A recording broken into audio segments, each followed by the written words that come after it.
You know, Jeff, what about people who've just switched on today, may not watch CNBC very often, and they hear what you're saying, which sounds quite scary. They'll hear Alan Greenspan earlier in the day, and he was really scary. He was really downbeat. What do people do with? I saw that. That's right. Yeah, but what do you do with the foil? What do you do? There was a fantastic newsletter writer who wrote a newsletter for something like 60 years named Richard Russell. It was called Dow Theory Letters, and he wrote a fantastic essay that was called Rich Man, Poor Man. And what his point was that if you have savings, if you have accumulated wealth, you don't always have to try to make the market work for you. You have to wait for bargains. You want to wait for those time periods when, by old school, you actually have a single-digit PE, which hasn't been seen since March of '09 when I did turn bullish on stocks based on the single-digit PE. But we're is that coming? Is that what people should wait for? Is that what you see 3 or 4 years down the line when fiscal QE fails?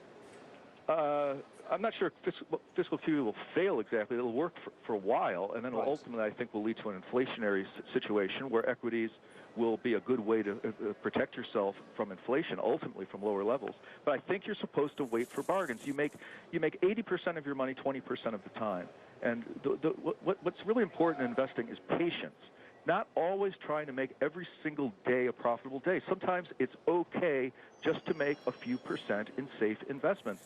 These days, if you're making a couple, 3-4% in safe investments, you're doing much better than what most people are experiencing by trying to time these incredible, volatile, dead money equity markets. The S&P 500 is unchanged in 18 months, and it's had 2 drawdowns along the way that probably frightened people out at the low. So most people have lost money on stocks for the past 18 months, and some of them significant money. It's okay to wait for bargains. In fact, it's prudent. It's risk management. It's what investors need to do.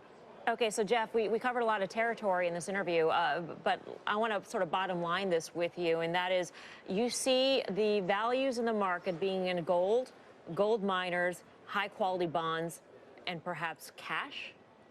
That's pretty much it. I've been espousing sort of this barbell concept of very safe financial. It sounds like a bunker fund, Jeff.